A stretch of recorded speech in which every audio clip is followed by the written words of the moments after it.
আমার নাম জান্নাতুল ফিরদৌস। আমি পাথরবাড়িয়া মুজিবুর রহমান মাধ্যমিক বিদ্যালয়ের এবার 2025 সালে এসএসসি দিয়েছি। আমার রেজাল্ট এবার জিপিএ 5 এসেছে। আমার এই রেজাল্ট জিপিএ 5 আসার পিছনে সর্বপ্রথম জানাবো আমার শিক্ষা প্রতিষ্ঠানকে ধন্যবাদ। আমার রেজাল্টের পিছনে আছে সর্বপ্রথম আছে আমাদের শিক্ষা প্রতিষ্ঠান, তারপরে আছে আমাদের শিক্ষক শিক্ষিকা যারা আছে তাদের অবদান বেশি আছে। তারপরে তারপরে অন্যান্য আমার বাবা মা আছে, অন্যান্য যারা আছে তাদের অবদান আমি বলবো।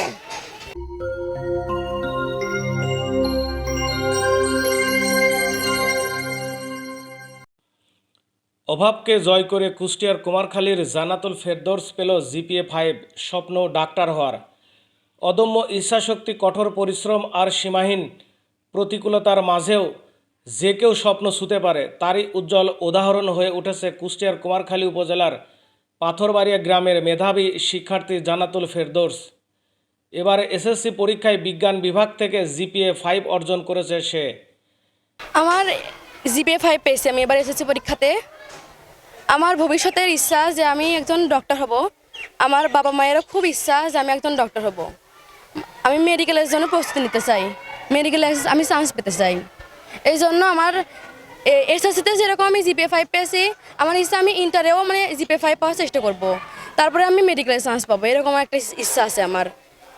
আল্লাহ যেন আমার এই ইচ্ছাটা পূরণ করে, আমার বাবা মাকে আল্লাহ সুস্থ রাখেন, এই কথাটাই বলবো আমি। জান্নাতুল ফেরদৌসের বাবা বলেন, মেয়ে জান্নাত ডাক্তার হতে চায়, কিন্তু ডাক্তার হওয়ার মাঝে একটাই বাধা, দারিদ্রতা। আমার যেই অবস্থা, মেয়েটা সামনে পড়ানোটাই অনেক কঠিন হয়ে পড়বে, কারণ স্বাদ আর সাধ্যের মধ্যে দারিদ্রতা অনেক বড় একটি দূরত্ব তৈরি করে রেখেছে। হোক, আমার মেয়ের যতটুকু আশা করছে আমি খুব খুশি হয়েছি। আর আমারও আশা ছিল আমি পড়াবো মেয়ের, আমার ইচ্ছা ছিল মেয়ের ডক্টর বানাবো। মেয়েরও আশা আছে, মেয়েও করবে। তে আমার তো কর্ম মনে করেন যে ভ্যান চালক, আমি ভ্যান ছাড়া তো কিছু চালাতে পারি না। আমার যদি কেউ সহযোগিতা করে তাহলে ইনশাল্লাহ আমার মনে হয় আমি একটু আগায় যেতে পারবো। আর উপর আল্লাহ তো একজন আছে, এই পর্যন্তই আমি। পাথরবাড়িয়া মুজিবুর রহমান মাধ্যমিক বিদ্যালয়ের প্রধান শিক্ষক রবিউল আলম বলেন, জান্নাতুল ফেরদৌস সত্যিই অনুকরণীয়। কঠিন বাস্তবতায় থেকেও এমন ফলাফল বিরল। আমার বিদ্যালয়ে 3 জন জিপিএ 5 পেয়েছে, তাদের মধ্যে জান্নাত একজন। সে যদি সহযোগিতা পায়, মেয়েটি অনেক দূর যেতে পারবে। আসলে আপনার প্রশ্নের উত্তর দেওয়ার আগে আমি একটা কথা বলি। আমাদের এই সমাজে এমন কিছু গল্প থাকে যে গল্পগুলো আসলে সুখের না দুঃখের আমরা বুঝতে পারি না। এই যেমন আমি যে কথাটা বলতে চাচ্ছিলাম, আমাদের স্কুলে বেশিরভাগ শিক্ষার্থী, কিছু কিছু শিক্ষার্থী আছে শ্রমজীবী। তারা হয়তো কোনো দোকানে কাজ করে, কিংবা কোনো একটা দোকানে কাজও করে, আবার পড়াশোনাও করে।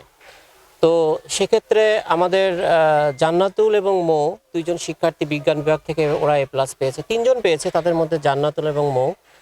তো আপনারা তো জান্নাতুল বাবার সঙ্গে মনে হয় কথা বলছেন। উনি একজন শ্রমজীবী মানুষ, ভ্যান চালায়। তো একদমই দরিদ্র। মৌ খুবই অভাবী ফ্যামিলি থেকে উঠে আসছে। তো এরা আমাদের গর্ব। আমাদের পাথরবাড়িয়া মুজিবুর রহমান হাই স্কুল এমন একটি শিক্ষা প্রতিষ্ঠান, এই গল্পগুলো আসলে আমার অনুভূতিকে খুবই নাড়া দেয়, চোখ দিয়ে পানিও চলে আসে। আমাদের এই স্কুলে এই গত ঈদেও আমি একটি কাপড়ের দোকানে গিয়েছিলাম, সেখানে দেখি যে আমাদের একজন ছাত্র কাজ করতেছে। আমি বলছি, বাবা তুমি কাজ করো এখানে? বলছে যে জি, 1 মাস কাজ করব, এখান থেকে যে টাকাটা পাবো এই টাকা দিয়ে বাবার একটা পাঞ্জাবি কিনে দেবো এবং আমার পড়াশোনার খরচ চালাবো। এরকম অসংখ্য শিক্ষার্থী আছে ভাইয়া, বিশ্বাস করেন, যারা বালু কাটে, এমনকি আছে যে রাজমিস্ত্রির কাজও করে। তো আপনি তো এলাকা সম্পর্কে জানেন, এখানে ম্যাক্সিমামই আমার স্কুলে দরিদ্র ফ্যামিলি। সেক্ষেত্রে জান্নাতুল এবং মৌ এরা আসলে দারিদ্রতাকে যে জয় করতে পারছে, দারিদ্রতাকে জয় করাটা কিন্তু, যেমন আমাদের কাজী নজরুল ইসলামও দরিদ্র ছিলেন, আমাদের বিদ্যাসাগর, ঈশ্বরচন্দ্র বিদ্যাসাগরও দরিদ্র ফ্যামিলির ছিলেন। তো আমি সবসময় ক্লাসে বলি যে দেখো, দারিদ্রতা কখনোই ভালো রেজাল্ট করা, পড়াশোনার বাধা হতে পারে না। পৃথিবীতে এমন কিছু মানুষ আছে যাদের স্পর্শে, যাদের সহযোগিতায় তোমরা একদিন অবশ্যই বড় কিছু হতে পারবে। আপনি জানেন না, মোবারক নামে একটি ছেলে আমাদের স্কুল থেকে রাজশাহী বিশ্ববিদ্যালয়ে 36তম হয়েছে। এই ছেলেটা টাকার অভাবে ভর্তি হতে পারতেছিল না। আমরা টোটাল স্টাফ মিলে আমরা তাকে সহযোগিতা করে ইউনিভার্সিটির বারান্দায় তাকে আলহামদুলিল্লাহ তাকে পৌঁছায় দিতে পারছি।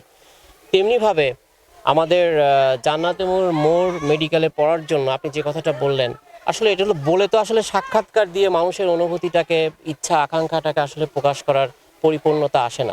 আপনার সামনে আমি সাক্ষাৎকার দিচ্ছি, এটা করব ওটা করব, এটা আসলে হৃদয়ের ব্যাপার, বুঝছেন? এই অনুভূতিগুলো আসলে মানুষের, আমরা যারা শিক্ষকতা করি এদের প্রতি ভালোবাসা, এদের বড় হওয়ার পিছনে যে স্বপ্ন, এই স্বপ্নগুলো আমরাই দেখাই। তো এখন আমি এই স্কুলের যিনি প্রতিষ্ঠাতা মরহুম মুজিবুর রহমান সাহেবেরই ছেলে। তো আল্লাহ আমাদের অর্থনৈতিক থেকে অনেক স্বাবলম্বী একটি পরিবার।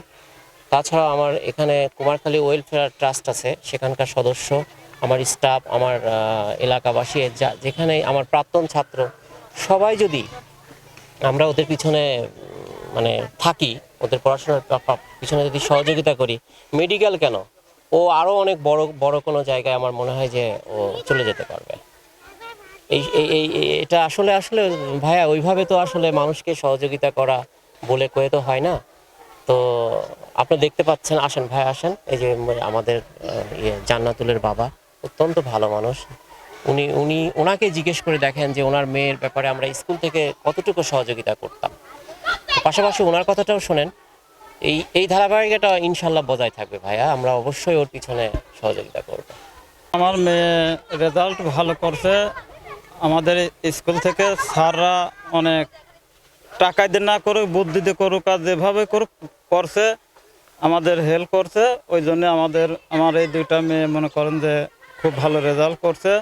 আশা করি আরও ভালো করবে। আমি সরকারের কাছে এটুকু বলতে চাই যে আপনারা যদি একটু সহযোগিতা করেন, ইনশাল্লাহ আমার মনে হয় আমরা একটু আগাইয়ে যাব। মেয়ে ডাক্তারি পড়তে চাচ্ছে এবং মেডিকেলে পড়তে চাচ্ছে। যদি আপনারা যদি একটু সহযোগিতা করেন তাহলে ইনশাল্লাহ আমার মনে হয় একটু আগাইয়ে যাব।